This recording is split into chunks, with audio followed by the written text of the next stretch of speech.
Hello, good evening. काल आपण जो लेवल दिलेल्या होत्या त्या लेवल प्रमाणे जर बघितलं तर 23,800चा एक निफ्टीसाठी सपोर्ट होता. पण जागतिक मार्केट हे निगेटिव्ह असल्यामुळे आज आपलं मार्केट जे आहे ते डायरेक्ट गॅप डाऊन मध्ये ओपन झालं. गॅप डाऊन ओपन मध्ये झाल्यानंतर त्याच्यामध्ये अजून सेलिंग आली आणि जर बघितलं की सेलिंग आली आणि मार्केट अजून खाली गेलं. त्यामुळे मार्केटमध्ये खूप मोठ्या प्रमाणावर सेलिंग झाली. मार्केट खूप डाऊन साईडला आलेलं आहे. आता निफ्टीला जो सपोर्ट आहे तो असणार आहे सपोर्ट 23,890चा महत्वाचा.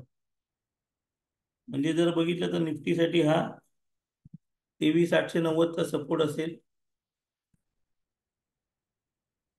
23,890 तो सपोर्ट तोडला तर त्याच्या खाली निफ्टीला सपोर्ट असेल 23,530. 23,530. आणि जर बघितलं तर आता निफ्टीसाठी रेजिस्टन्स हा असणार आहे 24,300चा.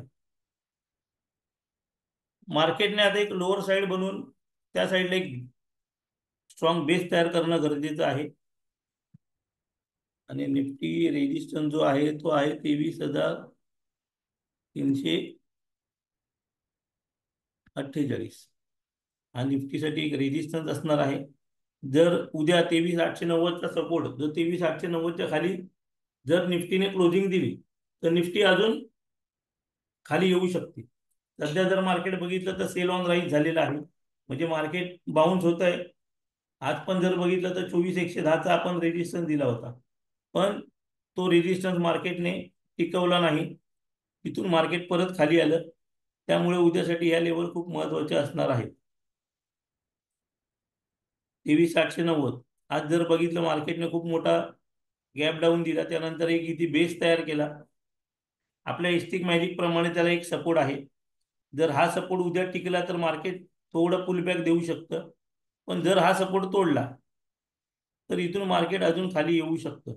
त्यामुळे 23,890चा जर सपोर्ट तोडलेला तर त्याच्यानंतर आपल्याला 23,530 23,500 इथपर्यंत मार्केटमध्ये सेलिंग बनवू शकते निफ्टीमध्ये. आणि जोपर्यंत 24,300च्या वर येत नाही तोपर्यंत मार्केट सेल ऑन राईस असणार आहे.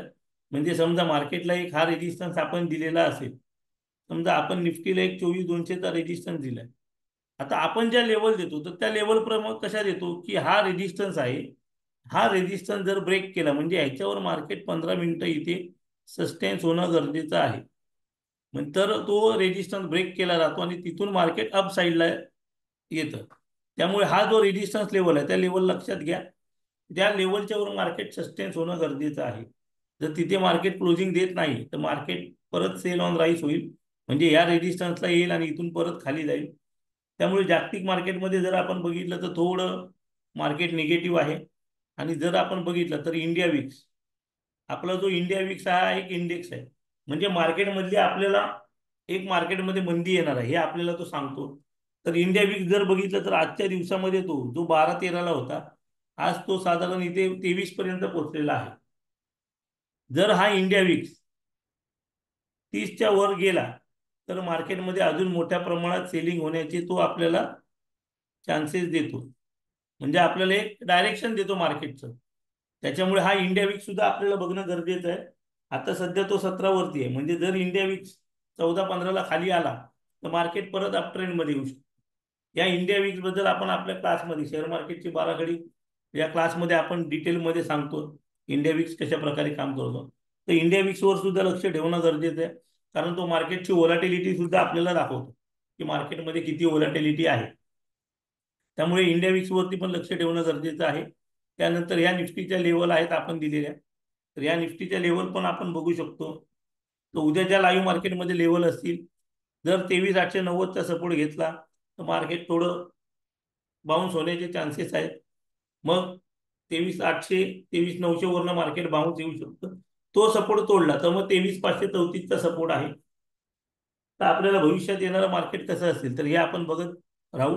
इथे जर बघितलं बघा 23,530 हा एक मार्केटसाठी स्ट्रॉंग सपोर्ट होऊ शकतो.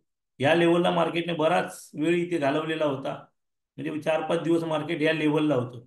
म्हणून या लेवलला एक मार्केट एक पुल बॅक घेऊ शकतो. म्हणजे ह्या लेवलला जर समजा भविष्यात निफ्टी आली की येणाऱ्या आठवड्यामध्ये, तर ह्या लेवलला एक चांगली काहीतरी गुड न्यूज येईल. तसंच आपलं इंटरेस्ट रेट जो आहे तो 8 ऑगस्टला आहे आरबीआयचा.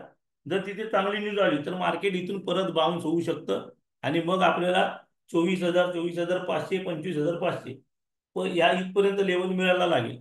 पण त्यासाठी मार्केटने थोडं खाली येणं गरजेचं आहे. तर ह्या होत्या निफ्टीच्या लेवल. आपण बघूया बँक निफ्टीच्या लेवल.